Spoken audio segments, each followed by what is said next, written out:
Hey, we are your hosts, NixMyth and Kylie Jo Smith, and we are continuing our series on how to engage with Black culture. I had to think about it for a second. On life. And just so you know, this isn't, yes, we are highlighting Black culture because it is Black History Month, but we live Black history every day. Black history life is we're really just, what we're in. We're just doing it well. Yes. And so, but before we move forward, Inner Circle, what's up, y'all? Hey. We're revamping some stuff like we always do. We're just keeping y'all on your toes. And if you want to know what the Inner Circle has been engaging in, has seen in the past, hopefully you're following us on socials because we've been releasing some content that was previously just for the Inner Circle. Now, that's only going to happen till the end of the month. Yes. So once February is over, you lose that. And yes. if you want to stay connected, you can join the Inner Circle. That's right. That is always a possibility. And also coming up here in a couple of weeks on March 5th at 7 p.m. 7 at p.m. the Magic and Wonder Theater. Come on. You are invited to come out to a cabaret called Finding My Voice that features Ya Girl and some of my friends. Not that one. Not this me. one. And again, that is March 5th at 7 p.m. At the Magic and Wonder Theater in, where is it? Paradise? I think so. I think it's in Paradise, PA. We'll put information on our socials and you can follow us, and please come out and see that. It is Pay What You Will. It is being sponsored by Servant Stage. I don't know, is it sponsored? It's just presented by Servant Stage. And so if you remember, if you came to Ragtime, or if you remember us talking about it, Ragtime was also produced by Servant Stage. So our friends at Servant Stage have been huge supporters of this. This is the first time they're doing it. This is the very first cabaret in their whole series. No pressure. But I would really love for you to come out and see this. It's going to be a lot of fun. Some of my favorite songs. And yeah. And just one last little plug. Go get a Real Life Thoughts coloring book. Go to Amazon. Get you one. You can't have this one. Can't have that one. But go get your own. We have some other ones you can on Amazon.com. All right. So let's jump on into it. Okay. So we talked last time about Black history and how Black history is world history as well as biblical history. You can't really separate all of those. I think we tend to think it's Black history, which is its own little thing, which generally in America we classify it as like slavery and civil rights. Up through civil rights and desegregation, and then we kind of let it fizzle out, and we talk about hip hop a little bit, and like the drug crisis, which is generally what is attached to Black history. But really, Black history has always been happening and continues to happen. Do you remember when we were working with Sankofa Club? Yeah. So they do have Sankofa Club has some Black history flashcards. If you're interested, go check them out. We use them with our kids. It's awesome. It teaches Black history as world history and goes back through different countries and different genres and different eras. And so, pretty cool stuff. Yeah, Urban Intellectuals actually influenced a lot of our homeschooling because of Sankofa Club. So look it up. It's really awesome. So today we want to talk about engaging in the actual Black culture. Now, our focus are going to be for our non-Black folks here. Mm-hmm. So if you're Black, you can listen to. You don't have to tune out. Please stay tuned. But the idea that came up was, how do we engage using our platform and help to encourage and empower people who are engaging in Black culture and help them to do it correctly? Because I know a lot of you have seen companies and churches and certain groups try to engage with Black culture, but it ends up being tokenism or appropriation. And really what we want to do is we want to look at it from this lens of the Missio Dei. That's the mission of God. Whenever you're engaging with other culture, you have to engage with that culture coming from a place of God is already working there. And God is already doing an amazing thing. Because the opposite is when you walk in with a colonial mindset that says, I know God is working through my life and through my culture. And so I'm going to bring all of that with me into this culture and try to show them how my Jesus and my culture and my everything is the way to go, as opposed to entering into that culture and being really a guest in that culture and seeking to be welcomed in and looking for those inroads and looking to be like, okay, where is God working? What are some amazing things that God's doing? And then appreciating God's hand at work in those areas, as opposed to thinking that your culture or your way of doing Jesus is the way. Because then that separates us from those different cultures. Because we stopped looking at our brother and sister in Christ as our brother and sister in Christ, and we see them as someone that needs to be evangelized from their culture, Yeah. as opposed to just someone we can share the gospel with together as brothers and sisters and still have an appreciation for each other's culture. Yeah, and we've seen actually the damage of that in, particularly in Africa. We've seen a lot of the work that has been done to bring the gospel to Africa, not realizing that for so many years, gospel had already been there, had been circulating, and people had been introduced to who Jesus was and what God was hoping to bring to those people. But there was something lost in translation, I think, with the church, the Western church, looking at these cultures that were so different and spoke different languages and had different styles of dress and different customs as far as marriage and family structure and all of those things, and notwithstanding that there are things within each culture that need to be redeemed, every single culture, including and especially American culture. Yeah, no, you're right. But notwithstanding that, we still have to look at it, like you said, as God is already working. He has put glimpses and glimmers of who he is in every person, because we all bear the imago Dei within us, but he also has done it in culture. And so how do we look at those cultures not as, oh no, I need to save you from your music and your language and your style of dress. I need to save you from this because modesty and because what I have been taught through my culture is that this is the way it should be done. When we need to realize, like, our culture, unfortunately for many of us, precedes our Christianity. Yeah. And so, and I think you brought up a really good point, and it reminded me of doing ministry in rural contexts. I love hip hop. Well, I love all music, but hip hop was like my first love. You know what I mean, as far as music goes. And so whenever I play like Christian hip hop or Christian hip hop with someone who doesn't understand culturally that hip hop is just a genre of music and not a like demonic thing, a lifestyle. Yeah, it's like, oh, I don't listen to that. I don't see how, we can't do that in Christian culture. It's like, no, they're talking about Jesus. Like, this is a message about Christ and redemption and hope, and it's to a different style of music culturally. But heck, I listen to Christian music that has a banjo sometimes. You know what I mean? Some Crowder. I'll jam out to some Crowder. Right.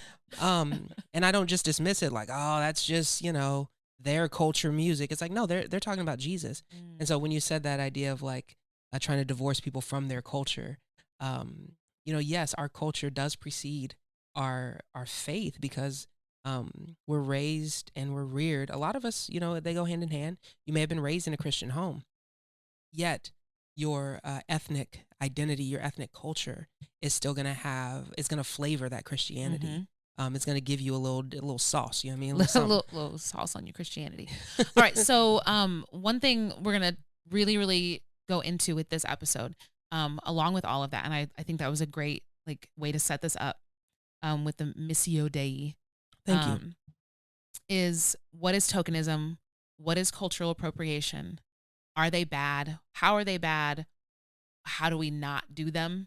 How do I, for people, particularly people who are white, looking at certain aspects of Black culture and saying like, well, is it wrong for me to wear these braids? Is it wrong for me to listen to this music? Is it wrong for me to dress this way or to appreciate this style of dance? Like, at what point, where do we draw the line? And are we able to find a happy medium or some inroad to where, okay, I can still do this thing or have this thing from this culture, but it's not me appropriating it or using it as a token? When I think so my mind goes from appropriation and tokenism. I always relate those back to, in a gospel context, it's looking at syncretism versus contextualism. Okay. Right. And so, yeah, that's the easiest way for me to do it, because I'm a nerd. So for the non-nerds that are listening and watching. So I don't know. Y'all better figure it out. I'm just kidding. No, I mean, explain, what do you mean by, well, first of all, I guess explain what tokenism and appropriation are. Because some people may not even know. So tokenism is when you're using some aspect of culture, and specifically we're talking about Black culture right now. So if you're using some aspect of Black culture as a token or a pass in order to either distance yourself from true relationship with that culture, or to use it as a sign saying that you are somehow more deeply related to that culture than you actually are. Or you have authority to speak about that culture. Yeah, and a lot of times it happens with relationships, and you hear it when people say, well, I have that one black friend, or, I grew up and I went to an all black high school, or, I married someone who's of color, or we adopted a black child. And so they use those people, whether intentionally or unintentionally, can use those instances in their life, those moments, as tokens to give them a pass to say something controversial, or to have their motives not challenged. It's so if I say I have this token, if I, give Hold you this on, pass. I have a token. You can't say anything about what I'm about to say. Yeah, don't challenge me, because this is the proof. Yeah. And so that's tokenism. Yeah. I mean, I don't know. Would you add anything to that? I think I would, is just in terms of like Christian ministry and our experience. It happens a lot in the church, and maybe you've experienced this or seen it and didn't really know what to call it. And here's the word, it's tokenism. But where you have like people of color in your church that maybe isn't as culturally diverse as you would like it to be, as ethnically diverse, but you have that one family or that one couple or that one pastor. And so elevating that person or those people, say, oh, look, you should come to our church because that's an inroad, right? We think of it as like, oh, well, if they see someone in the church that looks like them, but oftentimes it can come off as a little bit grimy, of like, okay, why do you want kind this of manipulative? Person? Yeah, why do you want this person in leadership? How are they qualified? Are they actually called? Has God confirmed it? Or are you just seeing this as a token that will help get other people in the door? And it's a really, really fine line to walk in ministry, because you should want people like of different colors and ethnicities in the pulpit, maybe, or in leadership, in influence in some way, but you should want them there because they are committed to the gospel and because they have a relationship with Jesus that's transformed their life, not just because they look a certain way. So it's a difficult thing, but I think that's all I would add to that on tokenism. No, you're right. I think, and then appropriation would be like taking something from Black culture, removing it from its context of Black culture, placing it in whatever culture you're a part of, and then laying some sort of ownership to that. And we've seen it a lot with hairstyles. That's been a big a controversy a lot in different arenas. Even tanning. Like, I will say, like, up to a certain point, you can, I mean, there's a certain shade of tan where you're like, you're not trying to tan anymore. You're trying to change your ethnicity. And I think, unfortunately, with clothing, it's so, like, there's so many variances and styles of clothing anyway that you could say have been appropriated from multiple cultures, especially language, slang. Yeah. Oh, slang's a big one. Ebonics, or any of that, like it, AAVE. Yeah. Or even certain vernacular, the way you'll say things. And I know that it's a sensitive one. It's a touchy one, because we all are exposed to it. It's like if you watch TV or you listen, like if you're on the internet at all. Yeah. You end up getting exposed to it. TikTok is a huge one that has opened the door, the floodgates, so to speak, of how people speak and what they think is okay to say. Yeah. And, I think there's a lot of that can be good when it's done right. But with appropriation, it's like, yo, yo, yo. And the use of the N-word is a huge element of, I think appropriation. But I don't think people, I don't know. I think people that do that are not Black know that they're not. No, it's not okay. Yeah, they're not taking ownership of it. They just think they have a pass. You know what I mean? It's not like, this is our word. Now they put the ER on the end. That's y'all. That's not the N word I'm talking about. That's not the word I'm talking about. Yes, but no, I think that's a whole different level to it. Taking it back to the idea of syncretism versus contextualism, right? So now, again, not looking at Black culture as something that you're trying to save people from, because a lot of times we use the phrase syncretism and contextualism when we're talking about missionary work or missional work, when you're entering into a situation sharing the gospel.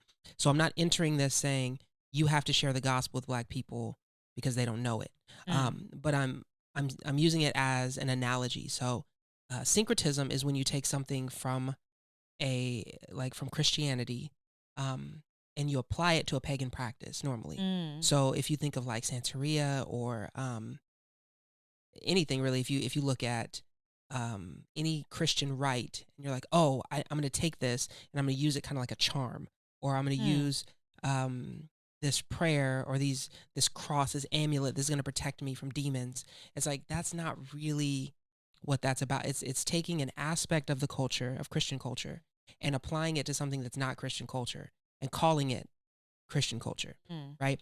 And so using that mindset, and then the opposite is contextualization, where you actually enter into a culture as a believer, and you learn their culture, you learn what they're doing, you learn their language, and then in that context, you present simply the gospel, simply Jesus Christ and Him crucified, and allow culture to be what it is, and you present Jesus in that context. So looking at that and the issue with appropriating and tokenizing Black culture, I think what's necessary for non-Black folk is to, one, look at your heart. Like, what's the goal of what is it you're trying to do? Because when you're approaching other cultures, it should be approaching with that Missio Dei mindset that God is already working, and I'm interested to see the beauty that God has already placed in this culture.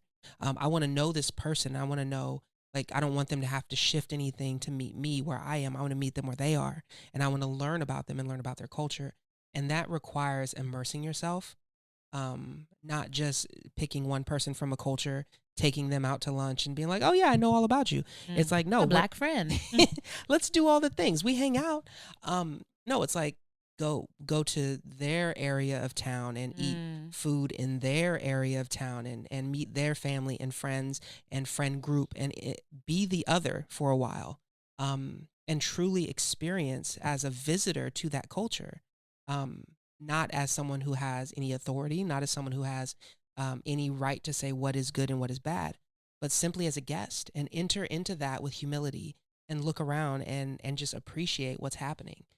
And in that way, one, you'll learn more about God's beautiful creation, but then you'll also learn ways that you can share back with your own culture things about that culture that are beautiful and amazing, that don't end up being tokenism or appropriation. Does that make sense? That's good. Yeah, I think too, with Black culture, one of the things that might be hard for non-Black people to wrap their heads around is even what we've said a couple of times, that God is already working, that God is already present. Because unfortunately, the view of Black culture here in America is negative. Like, Black culture is viewed as something oftentimes that should be avoided, or people should be shielded from. When it's connected to Black people. When it's connected to Black people, yes. I'm saying the stories you see in the news, the hip hop news and culture is oftentimes has a negative connotation. However, things from Black culture,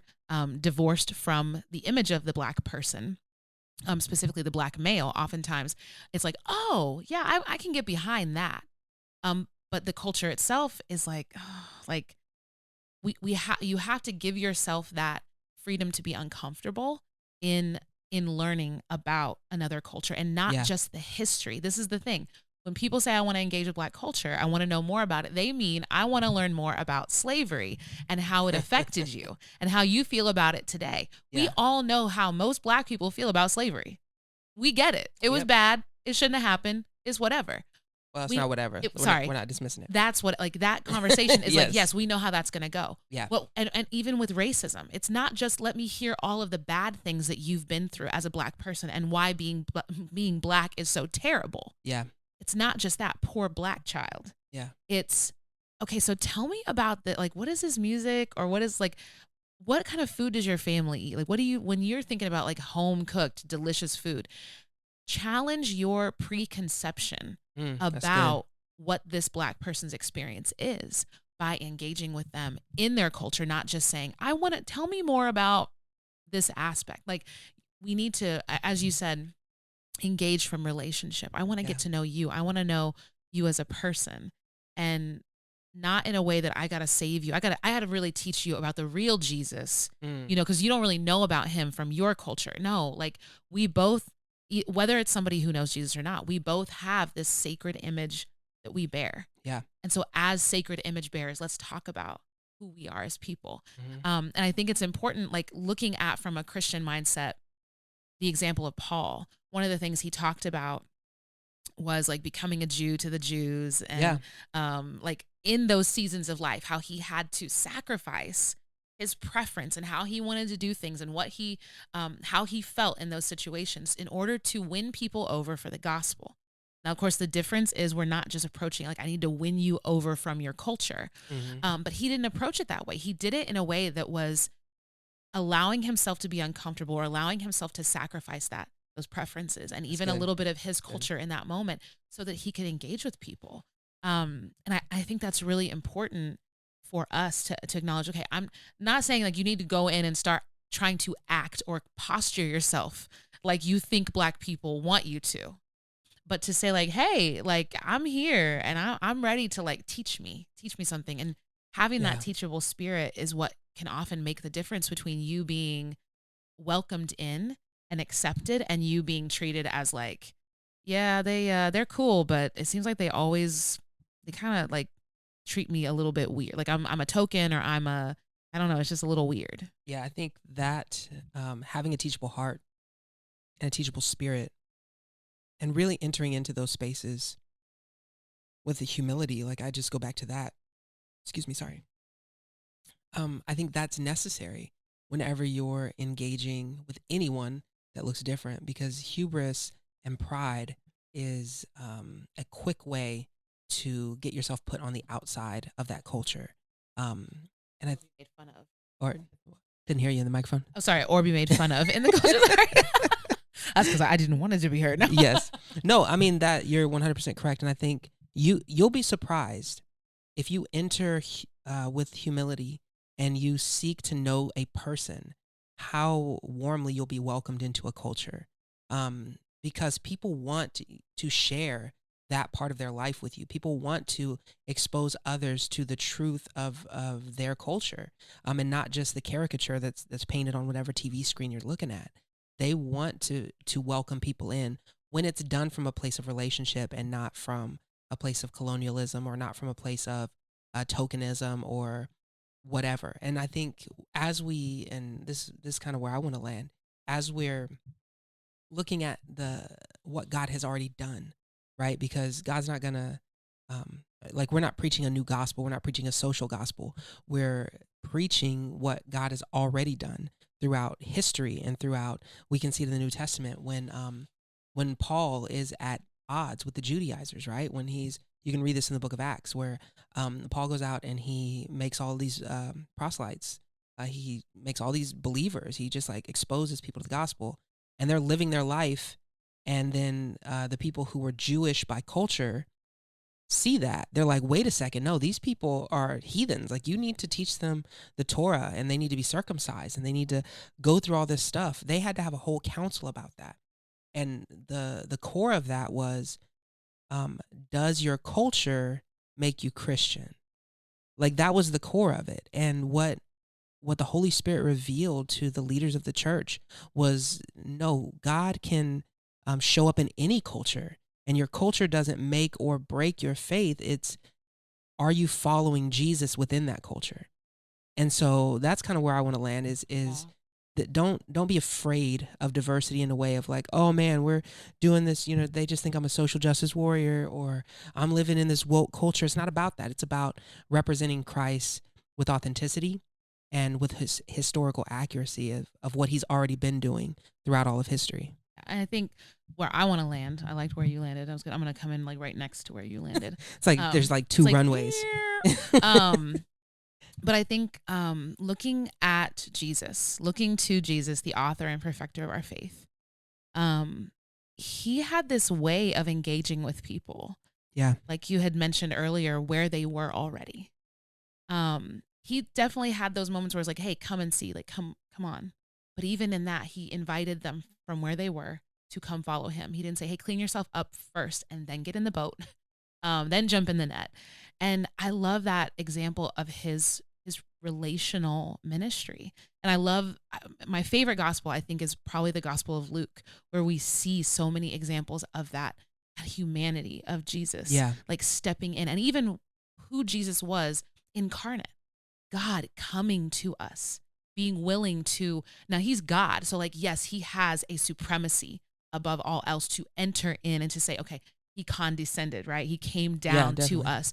And we certainly don't have that same mindset when we're talking about us entering into culture, but looking at the example of like, he was happy on the throne.